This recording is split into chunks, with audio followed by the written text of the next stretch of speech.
बारामती कोणाची, कोणाच्या हाती या बारामतीची सूत्र सोपवली जाणार? शरद पवारांचा पुढच्या पिढीतला वारस कोण असेल?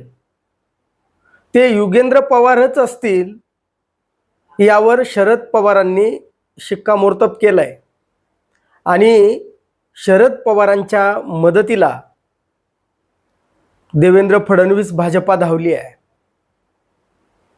शरद पवार यांनी बारामतीचा त्यांच्यानंतरचा वारस हे अजितदादा पवारच असतील हे जसं ठरवलेलं होतं आणि सुप्रिया सुळेंची सोय त्यांनी दिल्लीमध्ये केली होती, अगदी तसंच त्यांनी बारामतीचा पुढचा वारस, बारामतीची पुढची सूत्र ही युगेंद्र पवारांच्या हाती असतील हे त्यांनी दादांच्या हयातीमध्ये ठरवलेलं होतं. दादांच्या समोरच त्यांना विधानसभेला उभं करून शरद पवारांनी या पुढचा बारामतीचा उमेदवार, पवार कुटुंबाचा वारस, शरद पवारांची पुढच्या पिढीची सूत्र ही युगेंद्र पवारांच्या हाती असतील हे शरद पवारांनी ठरवून टाकलेलं होतं. आणि त्यानंतर जो अजितदादांचा अपघाती मृत्यू झाला आणि या अपघाती मृत्यूनंतर तिसऱ्याच दिवशी या देवेंद्र फडणवीस भाजपानं सुनेत्रा पवारांचा उपमुख्यमंत्रीपदी त्यांची निवड केली आणि ही गोष्ट शरद पवार कुटुंबाला केवळ आनंददायी नाही तर ती दिलासा देणारी ठरली. कारण आनंद आणि दिलासा, आनंद एवढ्यासाठीच होता की अजितदादांच्या जागेवर सुनेत्रा पवार येत आहेत आणि दिलासा होता तो म्हणजे बारामतीमध्ये, महाराष्ट्रामध्ये विधानसभेमध्ये कोण नेतृत्व करणार पुढच्या पिढीतलं, तर ते पार्थ पवार नसतील. तिथे आता अजितदादांच्या जागेवर सुनेत्रा पवार असतील आणि सुनेत्रा पवारांना दिल्लीतनं महाराष्ट्रामध्ये आणलं ही गोष्ट या शरद पवार कुटुंबाला दिलासा देणारी होती. कारण जर सुनेत्रा पवार यांच्या ऐवजी जर पार्थ पवार यांना राज्याचं उपमुख्यमंत्री केलं असतं तर बारामतीची ही लागलेली पोटनिवडणूक ही पार्थ पवारांना लढवावी लागली असती आणि पार्थ पवारांना जर ही निवडणूक लढवावी लागली असती किंवा पार्थ पवारांना अजितदादांचं वारस म्हणून उपमुख्यमंत्रीपदी जर बसवलं असतं तर ही गोष्ट पवार कुटुंबासाठी आनंददायी आणि दिलासा देणारी ठरली नसती.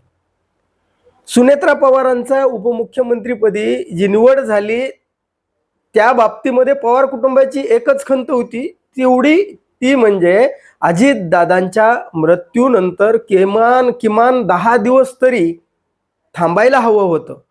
म्हणजे सुनेत्रा पवार उपमुख्यमंत्री झाल्या याचा त्यांना आनंदच होता, पण तिथे काही वेळ जावा अशी त्यांची एवढीच इच्छा होती. पण जर पार्थ पवार यांना राज्यामध्ये नाही तर त्यांची सोय दिल्लीमध्ये केली आणि हीच गोष्ट देवेंद्र फडणवीस भाजपनं म्हणजे शरद पवारांना पुढच्या पिढीमध्ये बारामतीचा वारस कोण यावरनं जो संघर्ष होऊ घातला असता तो त्यांना इथे टाळता आला. या ठिकाणी शरद पवारांना यश मिळालं, पण ते यश मिळालं ते देवेंद्र फडणवीस भाजपा यांनी शरद पवार यांच्यावर कुरघोडी करण्याचा प्रयत्न म्हणून तिसऱ्याच दिवशी सुनेत्रा पवार यांना उपमुख्यमंत्रीपदी बसवलं. यामुळं कारण सुनेत्रा पवार यांना उपमुख्यमंत्रीपदी बसवताना शरद पवार काहीतरी खेळ करतील हे सुप्रिया सुळे, रोहित पवार कुठंतरी सुनेत्रा पवार यांना आपल्या म्हणजे कुटुंबामध्ये त्या दोन्ही गटाचं विलिनीकरण करतील आणि मग त्यामुळे आपण वेळीच शरद पवारांवर कडी करायची, त्यांच्यावर कूटनीतीचा, राजनीतीचा डाव खेळायचा हे देवेंद्र फडणवीस, सुनील तटकरे, प्रफुल्ल पटेल आणि छगन भुजबळांनी ठरवलं. पण त्यांच्या ही गोष्ट लक्षात नाही आली. की आपण पार्थ पवारांना दिल्लीला पाठवतोय, म्हणजे पुढच्या पिढीमध्ये या अजितदादांचा वारस म्हणून आपण त्यांना दूर करतोय. आणि दिल्लीला जातो कोण हो? राज्यामध्ये जो नेता अडगळीला पडलाय किंवा ज्याचं उपद्रव मूल्य राज्यामध्ये ढवळाढवळ करतोय किंवा त्यांना महाराष्ट्राच्या राजकारणातून बाजूला करायचंय, अशा लोकांची दिल्लीची गादी त्यांच्यासाठी दाखवली जाते, दिल्लीची वाट दाखवली जाते. आणि पार्थ पवारांना दिल्लीची वाट दाखवून या देवेंद्र फडणवीस भाजपानं युगेंद्र पवारांच्या मार्गातील राजकीय अडथळा दूर केलाय. सुनेत्रा काकी या जर निवडणुकीला उभ्या राहत असतील तर युगेंद्र पवार आता तुम्हाला लोकांच्या समोर काकीसाठी दादांना श्रद्धांजली म्हणून तुम्ही मतदान करा म्हणून काकींचा प्रचाराची सूत्र सुद्धा हाती घेतील. सुप्रिया सुळे या सुनेत्रा वहिनींना विजयी करा म्हणून लोकांसमोर आपला पदर पसरताना दिसतील. रोहित पवार काकांना श्रद्धांजली, काकांच्यासाठी म्हणून बारामतीकरांनी सुनेत्रा काकींना निवडून द्यावं म्हणून ते प्रचार करतील. पण जर खरंच पार्थ पवार जर दादांच्या जागी या विधानसभेला पोटनिवडणुकीला आले असते तर मग त्यांची जी सुनेत्रा काकींना वहिनींना जे काही निवडून आणण्यासाठी किंवा त्यांना बिनविरोध निवडून आणण्यासाठी ते एवढे सरसावलेत तेवढे ते दिसले नसते. कुठंतरी खंत वाटली असती, कुठंतरी पुढच्या पिढीमध्ये हे पवार कुटुंबाला अडचणीचं ठरलं असतं आणि पवार कुटुंबामध्ये संघर्ष हा अटळ झाला असता.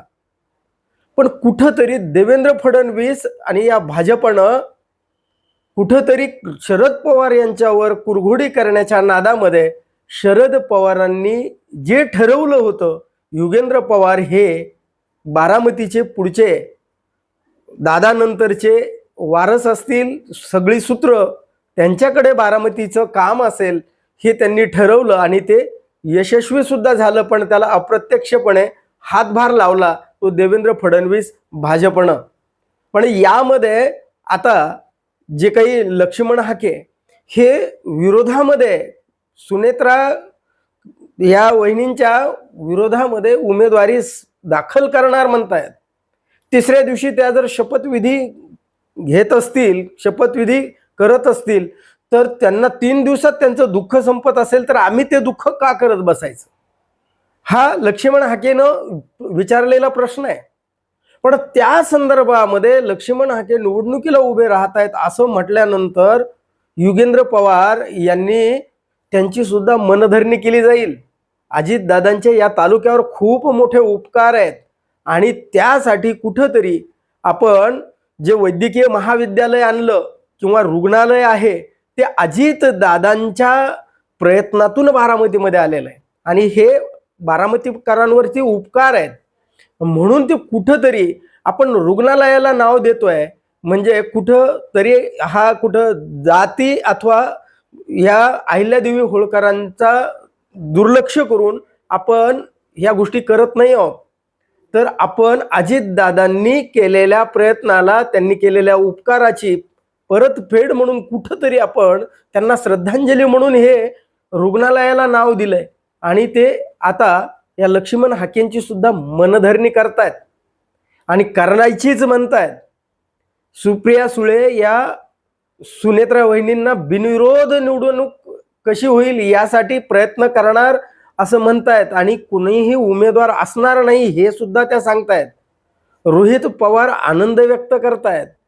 म्हणजे सुनेत्रा पवार यांच्यानंतर जो वारस असेल तो युगेंद्र पवार, म्हणजे शरद पवारांनी अजित पवारांना वारस ठरवलं आणि अजित पवारांच्या नंतर जरी सुनेत्रा पवार या त्यांच्या जागी आल्या तर त्या पवार म्हणजे शरद पवारांच्या हेतूला कुठेही तडा देणारी गोष्ट नाही आहे.